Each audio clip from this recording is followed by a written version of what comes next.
നമസ്കാരം. ഏറ്റവും കൂടുതൽ ആൾക്കാർ ഒ പിയിൽ വന്ന് പറയുന്ന ഒരു പ്രശ്നമാണ് ബാത്റൂമിൽ പോകാൻ പറ്റുന്നില്ല, ഭയങ്കരമായിട്ട് കോൺസ്റ്റിപ്പേഷനാണ്, അല്ലെങ്കിൽ മലബന്ധത്തിൻ്റെ പ്രശ്നം കൂടുതലാണെന്ന് പറയാറുണ്ട്. ഏറെക്കുറെ നമ്മുടെ നാട്ടിൽ ഗ്യാസിൻ്റെ ഇഷ്യൂ കൂടുതലുള്ളവരാണ്. എപ്പോഴും എന്തെങ്കിലും ഫുഡ് കഴിച്ചാൽ ഗ്യാസ് കയറുക, വയറ് വീർത്തിരിക്കുക, വയറ് തൊടുമ്പോൾ തന്നെ ഭയങ്കര പ്രഷർ, ഒരു സ്റ്റോണി ഹാർഡ്നെസ് വയറിന് ഫീൽ ചെയ്യുക. അപ്പോൾ ബാത്റൂമിൽ പോകാൻ കഴിയാത്തൊരവസ്ഥ.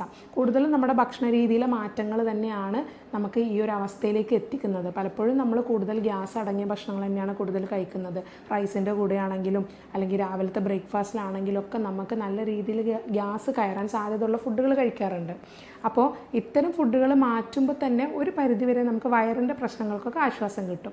അപ്പോൾ ഇതിൻ്റെ ഭാഗമായിട്ട് തന്നെ കുറേ നാളായിട്ട് കോൺസ്റ്റിപ്പേഷൻ അനുഭവിക്കുന്നവർ, ചിലപ്പം ജന്മന കഞ്ചനൈറ്റലായിട്ട് ഈ കോൺസ്റ്റിപ്പേഷൻ്റെ പ്രശ്നമുള്ളവരുണ്ടാവും. അല്ലെങ്കിൽ അത് തുടർന്ന് പിന്നീട് മുന്നോട്ടും വയസ്സായിട്ടും പ്രായമായിട്ടും നിങ്ങൾക്ക് ആ ഒരു ബുദ്ധിമുട്ട് മാറാതെ നിലനിൽക്കുന്നുണ്ടാവും. ചിലരൊക്കെ 4-5 ദിവസം കൂടുമ്പോഴായിരിക്കും ടോയ്ലറ്റിലൊന്ന് പോകാൻ പറ്റുന്നത്. അപ്പോൾ ഇങ്ങനെ ബുദ്ധിമുട്ടുള്ളവർക്ക് സ്വതവേ നമ്മളിതിൻ്റെ കൂടെ കണ്ടുവരുന്നൊരു പ്രശ്നമാണ് പൈൽസ് അഥവാ മൂലക്കുരു എന്ന് പറയുന്നത്. അപ്പോൾ മൂലക്കുരുവിനെ നമുക്ക് ഡിഫറൻഷ്യേറ്റ് ചെയ്യാനും മനസ്സിലാക്കാനൊക്കെ ഒരുപാടുണ്ട്. അപ്പോൾ ഇന്ന് നമുക്ക് ഈ വീഡിയോ മൂലക്കുരുവിനെ കുറിച്ചൊന്ന് ഡിസ്കസ് ചെയ്യാം. ഞാൻ doctor ജോബിതാപ്ഷൻ, doctor Basil സോമിയ hospital, Pandikkad, Malappuram ജില്ല. ആദ്യം നോക്കുകയാണെങ്കിൽ പൈൽസ് 2 രീതിയിൽ വരും. ഇൻറ്റേർണലായിട്ടും വരും, എക്സ്റ്റേണലായിട്ടും വരും. പുറത്തുള്ളതും ഉള്ളിലുള്ളതും ഉണ്ടാവും.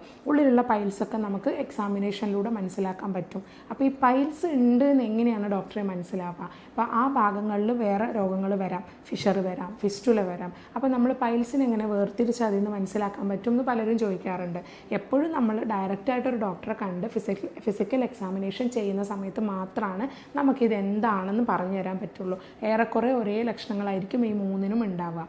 അപ്പോൾ നമ്മൾ പൈൽസ് ഉള്ള ഒരു വ്യക്തി ഇവിടെ വരുമ്പോൾ പൊതുവെ പറയാറുള്ള കുറച്ച് കാരണങ്ങൾ: 1, ബ്ലീഡിങ്. ബാത്റൂമിൽ പോകുന്ന സമയത്ത് ബ്ലഡ് കണ്ടു എന്ന് പറയാറുണ്ട്. ചില ഫുഡുകൾ കഴിക്കുമ്പോഴായിരിക്കും പ്രത്യേകിച്ച് അങ്ങനെ ബ്ലീഡിങ് ഉള്ള ദിവസങ്ങൾ വരുന്നത്. അപ്പം ഞാൻ ഇവരോട് പറയാറുള്ള ഒരു കാര്യം, നിങ്ങളൊരു ഫുഡ് ഡയറി കീപ്പ് ചെയ്യുക. ഫുഡ് ഡയറി കീപ്പ് ചെയ്ത് കഴിഞ്ഞാൽ നിങ്ങൾക്ക് കഴിക്കുന്ന ഫുഡ് ഡെയിലി നിങ്ങൾ എഴുതി വെക്കുക. അത് രാവിലെ ആയാലും ഉച്ചയ്ക്കായാലും ഈവനിങ് ആയാലും ഒക്കെ നിങ്ങൾ എന്ത് ഫുഡാണോ കഴിക്കുന്നത് അത് കൃത്യമായിട്ട് എഴുതി വെക്കുക. അങ്ങനെ എഴുതി വെച്ച് കഴിഞ്ഞാൽ നിങ്ങൾക്ക് അഥവാ ബ്ലീഡിംഗ് ഒക്കെ വരുന്ന ദിവസങ്ങൾ നിങ്ങൾക്ക് മനസ്സിലാക്കാൻ പറ്റും. തലേന്ന് നിങ്ങൾ ഏത് ഫുഡ് എടുത്തിട്ടാണ് ഈ ബുദ്ധിമുട്ടുണ്ടായതെന്ന് മനസ്സിലാക്കാൻ പറ്റും. അതുകൂടാതെ തന്നെ പിന്നെ ബ്ലീഡിങ്ങിൻ്റെ പുറമേ ഉണ്ടാകുന്ന അസഹ്യമായിട്ടുള്ള വേദന, ആ ഭാഗത്ത് പെയിന് വരിക, അല്ലെങ്കിൽ ആ ഭാഗങ്ങളിൽ ചൊറിച്ചിൽ വരിക, നീര് കെട്ടിയ പോലെ ഇരിക്കുക. പൈൽസ് ആക്ച്വലി സംഭവിക്കുന്നത് എന്താണെന്ന് വെച്ചാൽ ആ ഭാഗങ്ങളിലുള്ള ഞരമ്പ് തടിച്ച് വീർത്ത് വരുന്നതാണ്. അതുകൊണ്ടാണ് വേദന വരുന്നത്. അപ്പോൾ അത് പുറത്തേക്ക് കുറച്ച് തള്ളി വരികയും ചെയ്യും. ഇങ്ങനെ തള്ളി വരുന്ന സമയത്തായിരിക്കും കൂടുതൽ പേഷ്യൻസ് ടെൻഷൻ ആവുന്നത്. ഇപ്പോൾ ബ്ലീഡിംഗ് ഒക്കെ കാണുമ്പോഴും ചിലരൊന്നും ഒ പിയിലെത്തില്ല. പക്ഷേ ഒപ്പം ഈ ഒരു തടിപ്പ് പുറത്തേക്ക് തള്ളി നിൽക്കാൻ തുടങ്ങുമ്പോൾ വരും. ഇതിൽ തന്നെ പല സ്റ്റേജുകളുണ്ട്. 1st degree, 2nd degree, 3rd degree and 4th degree നമുക്ക് പറയാം. അപ്പോൾ നിങ്ങളുടെ പൈൽസിൻ്റെ 1st ഡിഗ്രിയിലെന്നൊക്കെ പറയുമ്പോൾ നിങ്ങൾക്ക് ചില ലക്ഷണങ്ങളൊക്കെ കാണും. 2nd ഡിഗ്രിയിലേക്ക് എത്തുന്ന സമയത്ത് നിങ്ങൾക്ക് ഈ ഒരു മോഷൻ പോകുന്ന സമയത്ത് ചെറിയൊരു തടിപ്പ് പുറത്തേക്ക് തള്ളി നിൽക്കുന്നതായിട്ട് ഫീൽ ചെയ്യും. അങ്ങനെ തള്ളി നിൽക്കുന്ന മാസ് നമ്മൾ തനിയെ ബാത്റൂമിൽ പോയി കഴിയുമ്പോൾ അത് തനിയെ തിരിച്ചങ്ങ് കയറി പോകും. പക്ഷേ 3rd സ്റ്റേജിലേക്കൊക്കെ എത്തുമ്പം ഇങ്ങനെ പുറത്തേക്ക് വന്ന സംഭവം നമ്മൾ വിരൽ കൊണ്ട് പ്രസ് ചെയ്താൽ മാത്രമേ പോകൂ എന്നുള്ള അവസ്ഥ വരികയും 4th സ്റ്റേജിലെത്തുമ്പോൾ ഇത് ഫുൾ ടൈം പുറത്ത് നിൽക്കുന്ന സാഹചര്യം. അതായത് നമുക്കത് വളരെ പെയിൻഫുൾ ആയിരിക്കും, ബ്ലീഡിങ് ഉണ്ടാവും, ഒരു മുഴ പോലെ പുറത്തേക്ക് തള്ളി നിൽക്കുകയും ചെയ്യും. അതിൽ വെയിൻസിൻ്റെ ഇൻവോൾവ്മെൻ്റ് ഉള്ളത് കൊണ്ടാണ് അത്രയും പെയിന് വരുന്നത്. പിന്നെ ഒരു ഗ്രാവൽ സെൻസേഷൻ, നമുക്ക് മോഷൻ പോകുന്ന ഭാഗത്തായിട്ട് മണൽത്തരി പോലെ എന്തോ തടസ്സം സൃഷ്ടിക്കുന്ന പോലെയും തോന്നാറുണ്ട്. അപ്പോൾ ഇത്രയും പ്രശ്നങ്ങളാണ് പൈൽസിന് ഉണ്ടാവുക. അപ്പോൾ നിങ്ങൾക്ക് ശരിയായ രീതിയിൽ ഒന്ന് ഇരിക്കാൻ പോലും പറ്റാത്ത ആൾക്കാർ പലപ്പോഴും ഇവിടെ വരാറുണ്ട്. പിന്നെ ഫിസ്റ്റുലയും ഫിഷറും എന്ന് പറയുമ്പോൾ അത് വേറൊരു അവസ്ഥയാണ്. ആ ഭാഗങ്ങളിലാണെങ്കിൽ പോലും ഫിസ്റ്റുല എന്ന് പറയുമ്പോൾ ഒരു ട്രാക്റ്റ് ഉണ്ടാവുകയാണ്. നമ്മുടെ ഉള്ളിൽ നിന്ന് രക്തത്തിൻ്റെ ഭാഗത്ത് നിന്ന് ഒരു ട്രാക്റ്റ് പുറത്തേക്ക്, അത് മലദ്വാരം വഴി തന്നെ ആവണം എന്നില്ല, വേറൊരു ട്രാക്റ്റ് ഉണ്ടാവുകയും അതിലൂടെ മലവും ചലവും രക്തമൊക്കെ പുറത്തേക്ക് വരാൻ തുടങ്ങും. പിന്നെ ഫിഷറിലാണെന്നുണ്ടെങ്കിൽ ആനസിൻ്റെ ഭാഗത്ത്, മലം പോകുന്ന ഭാഗത്ത് ചെറിയ വിള്ളൽ വരുന്നതിനാണ് നമ്മൾ ഫിഷർ എന്ന് പറയുന്നത്. വളരെ ചെറിയ കുട്ടികളിൽ തന്നെ നമ്മൾ പൈൽസും ഫിഷറും ഒക്കെ കുറേ കണ്ടുവരാറുണ്ട്.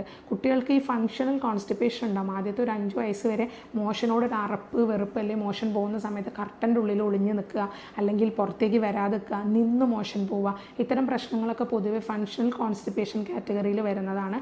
ആദ്യത്തെ ഒരു 5 വയസ്സ് കഴിഞ്ഞാൽ ചിലപ്പോൾ ഇത് തനിയെ മാറിപ്പോവും. ചില കുട്ടികളിൽ അത് മുന്നോട്ട് തുടരും. ആ കുട്ടികളിൽ നമ്മൾ ടെസ്റ്റ് ചെയ്യുമ്പോൾ ചിലപ്പോൾ ഫിഷറിൻ്റെ ഒരു ബുദ്ധിമുട്ട് കാണാറുണ്ട്.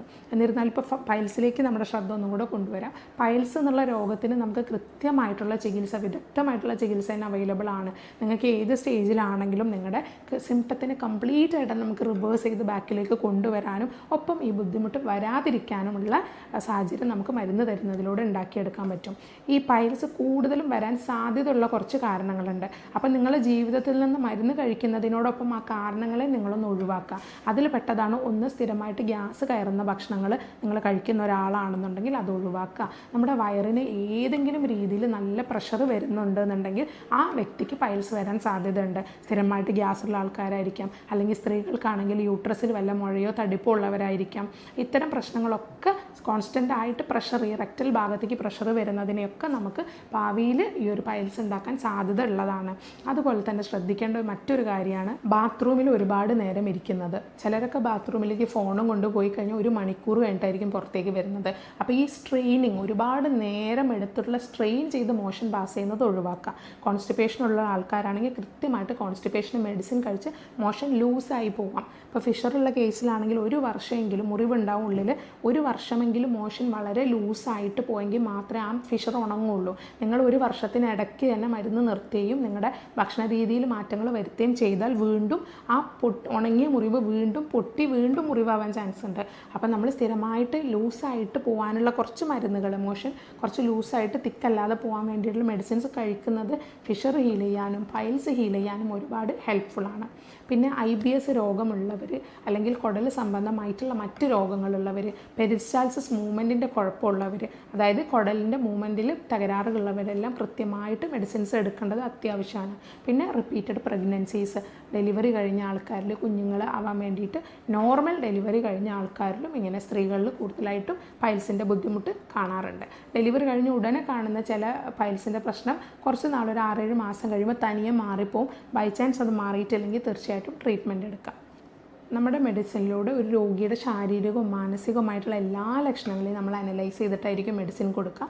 ഒപ്പം ഒരു യൂറോപ്യൻ നിർമ്മിത സോഫ്റ്റ്വെയറിൻ്റെ ഹെൽപ്പോട് കൂടിയിട്ടാണ് നമ്മളിവിടെ മെഡിസിൻ സെലക്ട് ചെയ്യുന്നതും അതോടൊപ്പം തന്നെ രോഗനിർണയം നടത്തി അതിൻ്റെ ഡയഗ്നോസിസ് കണ്ടുപിടിക്കുന്നതും.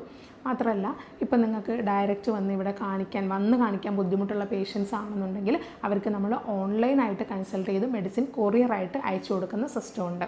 അപ്പോൾ ഈ രീതിയിലെല്ലാം ട്രീറ്റ്മെൻറ്റ് ചെയ്യുകയാണെങ്കിൽ തീർച്ചയായിട്ടും നിങ്ങളുടെ കംപ്ലയിൻറ്റ് വളരെ ബെറ്റർ ആവുന്നത് കാണാൻ പറ്റും. ഇപ്പോൾ ഇതിനെ പേടിച്ചിരിക്കുകയല്ല വേണ്ട, അല്ലെങ്കിൽ പറയാൻ മടിച്ചിരിക്കുകയല്ല വേണ്ട. പലപ്പോഴും എനിക്കുണ്ടായ ഒരു അനുഭവമാണ് പറയാനുള്ള മടി, പൈൽസാണ് അത് കാണിക്കാനുള്ള മടി, അല്ലെങ്കിൽ ലേഡീസൊക്കെ ആണെങ്കിൽ ഒരു ലേഡി ഡോക്ടറെ തന്നെ കാണിക്കൂ എന്ന ശാഠ്യത്തിൽ വെയിറ്റ് ചെയ്യുക. ഇത് ചെയ്യാതിരിക്കുക. നിങ്ങൾക്ക് ഇനിഷ്യൽ സിംപ്റ്റം തുടങ്ങുമ്പോൾ തന്നെ കുറച്ച് കാര്യങ്ങൾ ശ്രദ്ധിക്കുക.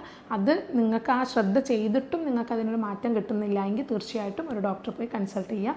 ഈ വിഷയത്തിൽ നിങ്ങൾക്ക് എന്തെങ്കിലും സംശയം ഉണ്ടെങ്കിൽ താഴെ കാണുന്ന നമ്പറിൽ, അതായത് വാട്സപ്പിൽ നിങ്ങൾക്ക് ബന്ധപ്പെടാവുന്നതാണ്. നന്ദി. ഞാൻ doctor Jobithakshan, doctor Basel homeo hospital, Pandikkad, Malappuram ജില്ല.